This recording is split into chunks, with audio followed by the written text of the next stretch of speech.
नमस्कार, स्वागत है आप सभी का। मैं हूं आपके साथ कुमार कुणाल धीरज। खबरों की शुरुआत इस वक्त की सबसे बड़ी खबर से करते हैं, जहां भारतीय जनता पार्टी उत्तर प्रदेश यानी सबसे पॉलिटिकल पोटेंशियल वाले राज्य में भारतीय जनता पार्टी की सरकार है और फिलहाल वह असमंजस से घिरी हुई है। संगठन से लेकर सरकार तक बड़े बदलाव होने हैं। उत्तर प्रदेश में बीजेपी को जिलाध्यक्षों का चुनाव करना है, प्रदेश अध्यक्ष का भी चयन होना है और सरकार में कैबिनेट का विस्तार भी होना है। लिहाजा संगठन से लेकर सरकार तक में चर्चाओं का बाजार गर्म है। तो ये उत्तर प्रदेश की राजनीति से जुड़ी हम बात कर रहे हैं। भारतीय जनता पार्टी की सरकार है वहाँ, यह बड़ी खबर हम आपको बता रहे हैं, जहां वहां असमंजस की स्थिति है, क्योंकि जिलाध्यक्ष के भी चुनाव होने हैं, प्रदेश अध्यक्ष के भी चुनाव होने हैं, कैबिनेट का भी विस्तार होना है और सीन कुछ भी क्लियर नहीं है। जिलों में जिलाध्यक्ष की कुर्सी के लिए खूब रसाकशी चल रही है। बीजेपी का प्रदेश अध्यक्ष कौन बनेगा, इसको लेकर भी कयासबाजी का दौर जारी है। इतना ही नहीं, कहा जा रहा है कि इन दोनों प्रक्रियाओं को पूरी करने के बाद योगी कैबिनेट में फेरबदल भी होना संभव है। हमारे साथ हमारे विशेष संवाददाता आनंद सिंह जुड़ गए हैं, इसी खबर पर उनसे बातचीत करेंगे। आनंद, देखिए, असमंजस से भरी राजनीति हमेशा से हुआ करती है, लेकिन असमंजस से भरी बीजेपी हालिया दिनों में हम कम ही देख रहे हैं। क्या ये असमंजस टेम्पररी है या अभी कुछ और लंबा खींचेगा? क्योंकि वहां पर तो डिसीजन बिल्कुल क्लियर कट होने लगे हैं। जिलाध्यक्ष का भी पेच फंसा है, प्रदेश अध्यक्ष का भी पेच फंसा है और इस सबसे निकल भी जाए तो यह भी लग रहा है कि शायद विस्तार होगा, फिर बदल भी होगा मंत्रिमंडल में। बिल्कुल कुनाल, देखिए, न सिर्फ फिर जो संगठन है उसमें फेरबदल की बातें चल रही है, बल्कि सरकार में भी फेरबदल के कयास लगाए जा रहे हैं। संगठन की जहां तक बात है तो जिलाध्यक्षों की सूची ये बताया जा रहा है कि केंद्रीय नेतृत्व को सौंपी गई थी, लेकिन केंद्रीय नेतृत्व उस सूची से खुश नहीं था। केंद्रीय नेतृत्व ने वो सूची वापस लौटाई है। केंद्रीय नेतृत्व का ये साफ तौर पर कहना है कि जो जिलाध्यक्षों की लिस्ट होगी उसमें जो युवाओं को मौका दिया जाए, जो तमाम वंचित और पिछड़े वर्ग हैं उनको मौका दिया जाए, और सबसे विशेष बात कही गई है कि जो महिलाएं हैं उनको आगे लाया जाए। जैसा कि सबको ध्यान है कुणाल की 35% आरक्षण की बात कही गई है। 2029 के लोकसभा चुनाव तक महिलाओं को आगे बढ़ाने की बात कही गई है। तो इसको देखते हुए एक बार रिवीजन के लिए जो जिलाध्यक्षों की सूची है उसको कहा जा रहा है कि उसको दोबारा भेजा गया है, और होली के बाद ये कहा जा रहा है कि होली के बाद कभी भी जो जिलाध्यक्षों की सूची है उसकी लिस्ट आ सकती है और उसके बाद जो प्रदेश अध्यक्ष है उस पर भी निर्णय लिया जाएगा। इसके साथ ही साथ कुणाल, जो सरकार में फेरबदल के कयास लगाए जा रहे हैं उसकी भी चर्चाएं तेज है और ये माना जा रहा है कि होली के बाद सरकार और संगठन दोनों में जो है बदलाव देखने को मिल सकता है। आनंद, इस तरह की स्थिति कोई नई बात तो नहीं है। लोकसभा चुनाव के समय में भी यदि चले तो याद होगा, सबको पता है कि किस तरह से कुछ कैंडिडेट्स को लेकर उत्तर प्रदेश की सरकार यानी मुख्यमंत्री योगी आदित्यनाथ और केंद्र की सहमति में थोड़ा खटास हुआ था और उसके चलते बहुत बड़ी सीटों का नुकसान भी झेलना पड़ा था। तो इस बार फिर से वही है, लिस्ट जा रही है, लिस्ट अप्रूव नहीं हो रही है। क्या सब कुछ ठीक ठाक है यूपी बीजेपी और जो केंद्रीय स्तर की बात करें तो? बिल्कुल कुणाल, देखिए, जब हमारी बातचीत नेताओं से होती है, चाहे सरकार में शामिल लोग हों चाहे संगठन में शामिल लोग हों, तो उनका साफ तौर पर यह कहना है कि ये आमतौर पर जब आम चक्रोत्री हो जाती है, जब सबसे मिलकर निर्णय हो जाता है उसके बाद ही लिस्ट फाइनल की जाती है। जैसा मैंने बताया कि क्योंकि लिस्ट जा चुकी थी, ये कहा जा रहा है कि लिस्ट भेजी गई थी, लेकिन शीर्ष नेतृत्व चाहता था कि युवाओं को मौका मिला जाए, जो क्योंकि आने वाला समय जो पॉलिटिक्स है, अगर आपको ध्यान हो कुणाल, तो प्रधानमंत्री नरेंद्र मोदी लगातार इस बात को कहते रहे कि युवाओं को राजनीति में लाने का प्रयास भारतीय जनता पार्टी करेगी और युवाओं को अधिक से अधिक मौका दिया जाए, इसके प्रयास होंगे। और यही वजह है कि भाजपा का यह मानना है कि युवा अगर आते हैं तो उनके अधिक ऊर्जा के साथ आएंगे, अधिक जो आप कह सकते हैं कि जो उनकी लाइन लेंथ होगी वो बिल्कुल एक तरह से क्लियर होगी, आगे कैसे फोकस करना है उस पर क्लियर होगी। महिलाओं को तवज्जो दी जाएगी, जो पिछड़े वंचितों की बात कही जा रही, यही वजह है कि लिस्ट में जो बताया जा रहा है कि देरी हो रही है, कि लिस्ट में थोड़ा सा फेरबदल एक बार फिर से किया जा रहा है। महिलाओं को जगह मिलेगी, युवाओं को जगह इसमें दी जाएगी। ठीक है, बहुत धन्यवाद आनंद आपका हमारे साथ जुड़ने के लिए, तमाम जानकारी देने के लिए। और इसी बीच अब बात करेंगे मध्य प्रदेश से आ रही बड़ी खबर की, जहां डॉक्टर मोहन यादव के नेतृत्व वाली सरकार आज बजट पेश करेगी। मध्य प्रदेश का बजट आज पेश होने जा रहा है। वित्त मंत्री जगदीश देवड़ा मध्य प्रदेश विधानसभा में यह बजट पेश करेंगे। तो यह बड़ी खबर मध्य प्रदेश से जुड़ी हुई आपको बता रहे हैं। तकरीबन यदि अनुमान लगाया जाए तो 4 लाख करोड़ रुपए से ज़्यादा का यह बजट होने वाला है। मोहन सरकार बजट में हर वर्ग को साधने की कोशिश करेगी। इस बजट में गरीबों, किसानों, महिलाओं, युवाओं और शहरी विकास और उद्योगों पर जोर दिया जा सकता है। तो ये खबर हम आपको बता रहे हैं मध्य प्रदेश से जुड़ी हुई, जहां आज वहां बजट पेश होने वाला है। वहां के वित्त मंत्री जगदीश देवड़ा आज मध्य प्रदेश विधानसभा में यह बजट पेश करेंगे। जो अनुमान लगाया जा रहा है तकरीबन 4 लाख करोड़ रुपए से अधिक का यह बजट हो सकता है और इससे कोशिश की जाएगी कि मोहन सरकार हर वर्ग को साध सके। इस बजट में गरीबों, किसानों, महिलाओं और युवाओं का भी खासा ध्यान रखा जा सकता है। हमारे संवाददाता संतोष सिंह भी हमारे साथ जुड़ गए हैं। संतोष, मध्य प्रदेश को लेकर के देखिए, अभी तमाम विधानमंडलों के बजट सत्र चल रहे हैं, ऐसे में सबके बजट पेश हो रहे हैं। मध्य प्रदेश की बारी आज है वहां पर बजट पेश होने की। मध्य प्रदेश के लोगों को इस बजट से क्या अपेक्षा है, क्या कुछ लेटेस्ट अपडेट है, किनके लिए द्वार ज़्यादा खुलेंगे, इन तमाम जानकारी को दर्शकों के साथ साझा करिए। बिल्कुल कुणाल, आज मध्य प्रदेश में बजट पेश किया जाएगा और सभी को यही आशा है कि बजट अच्छा होगा। व्यापारी वर्ग जो है काफी उत्साहित है कि उनके हित में ये बजट पेश किया जाएगा। और फिलहाल आज जगदीश देवड़ा जो हैं विधानसभा में बजट पेश करेंगे। तो क्या कुछ तैयारियां की गई है, क्या कुछ विशेष वर्ग हैं? बात हो जा रही है महिलाओं की, युवाओं की, गरीबों की, किसानों की। इनकी बात तो हमेशा होती है संतोष, लेकिन क्या वाकई में इनका कल्याण होगा इस बार बजट में? बिल्कुल, इस बजट में संभावना ये जताई जा रही है कि कई योजनाओं को इसमें शामिल किया जाएगा, घोषणा हो सकती है संभवतः। वहीं घरेलू जो उत्पादन है उसको बढ़ाने के लिए कुछ विशेष इसमें प्रावधान रखा जा सकता है, ऐसा माना जा रहा है। ठीक है, और ठीक है, बहुत धन्यवाद आपका संतोष, हमारे साथ जुड़ने के लिए, बातचीत करने के लिए।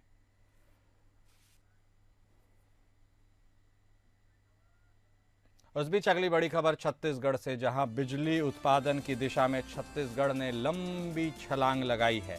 रायपुर में हुए छत्तीसगढ़ एनर्जी इन्वेस्टर्स समिट में कई बड़ी कंपनियों ने 3 लाख करोड़ से ज्यादा के निवेश का ऐलान किया है। तो ये बड़ी खबर छत्तीसगढ़ से जुड़ी हुई आपको बता रहे हैं, जहां छत्तीसगढ़ राज्य बिजली उत्पादन की दिशा में एक लंबी छलांग लगाता हुआ नजर आ रहा है। एनर्जी इन्वेस्टर्स समिट में कई बड़ी कंपनियों ने 3 लाख करोड़ से ज़्यादा का निवेश का ऐलान किया।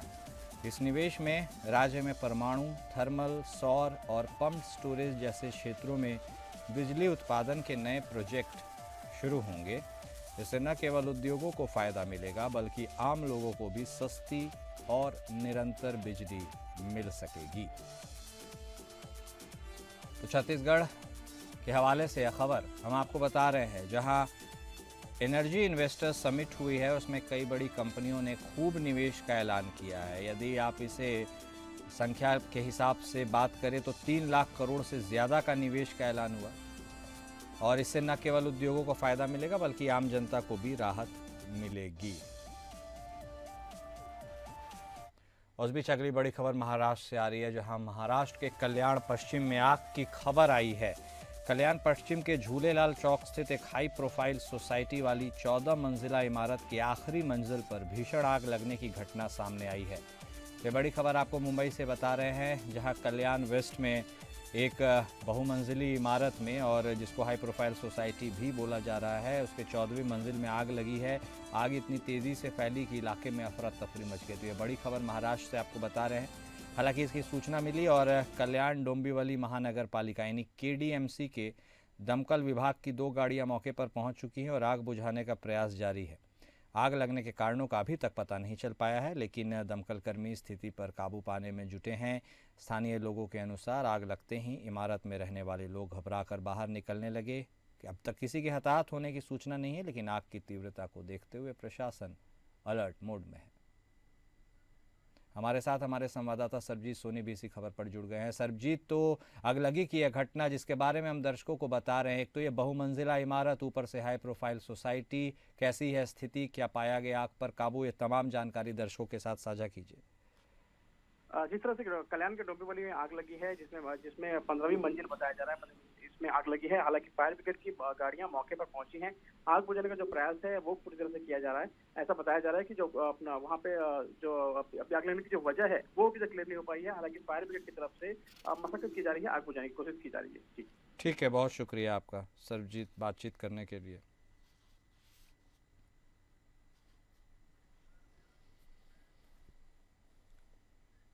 और इस बीच अगली बड़ी खबर बिहार से आ रही है, जहां बिहार के भोजपुर जिले के बिहिया थाना क्षेत्र के बेलवानिया गांव में दिल दहला देने वाला मामला सामने आया है।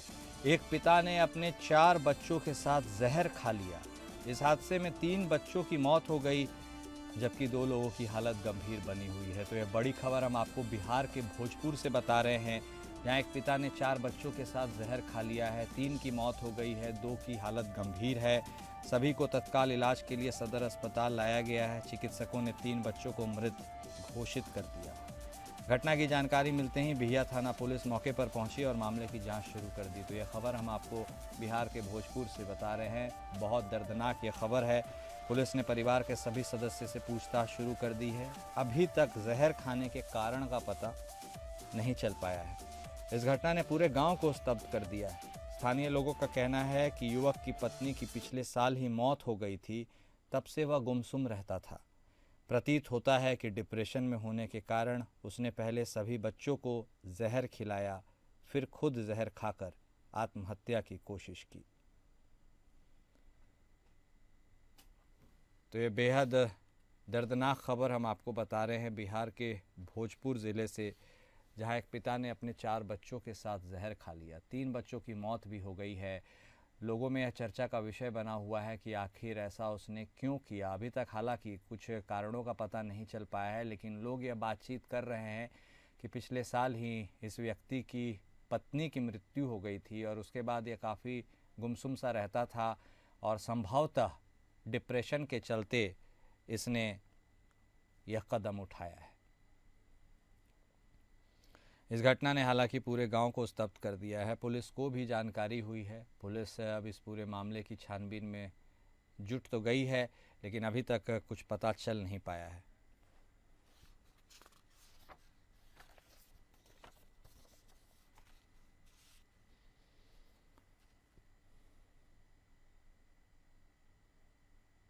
और अब खबर यूपी के अलीगढ़ से है, जहां सीतापुर में हुई पत्रकार की हत्या को लेकर अलीगढ़ के पत्रकारों में रोष है। अखिल भारतीय पत्रकार सुरक्षा हत्यारों की गिरफ्तारी की मांग को लेकर पीएम के नाम एसडीएम के माध्यम से ज्ञापन सौंपा। पत्रकारों का उत्पीड़न हो रहा है, हर रोज़ इन घटनाओं में इजाफा हो रहा है, इस पर रोक लगनी चाहिए।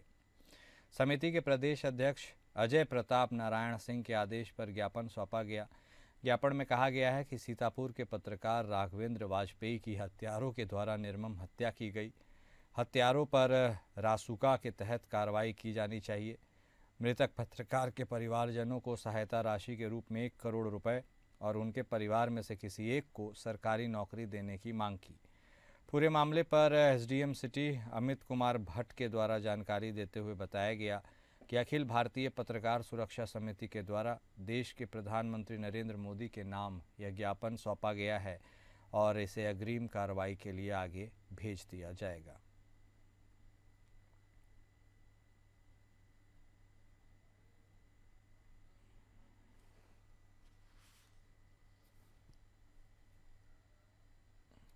और अब बात करेंगे पाकिस्तान के ट्रेन हाईजैक के बारे में, जहां बलूचिस्तान लिबरेशन आर्मी ने पाकिस्तान में क्वेटा से पेशावर जा रही जफर एक्सप्रेस ट्रेन को भारी गोलीबारी कर अपने कब्जे में ले लिया है। तो यह बड़ी खबर हम आपको पाकिस्तान से बता रहे हैं, जहां जफर एक्सप्रेस को हाईजैक कर लिया गया है। बीएलए ने यह जिम्मेदारी ली है और यह ट्रेन पाकिस्तान के क्वेटा से पेशावर जा रही थी। बीएलए ने ट्रेन पर हमले और उसके बाद सेना के साथ मुठभेड़ में 30 पाकिस्तानी सैनिकों को मारने का दावा किया है। 214 लोगों के कब्जे में होने का दावा करते हुए बीएलए ने चेतावनी दी है कि यदि सेना ने बंधकों को छुड़ाने की कोशिश की तो सभी को मार दिया जाएगा। पुलिस ने सिर्फ 35 लोगों के बंधक होने की बात मानी है। देर रात तक दोनों ओर से गोलीबारी जारी थी। पाकिस्तानी सेना ने 13 बलोच लड़ाकों को मार गिराने का दावा किया है।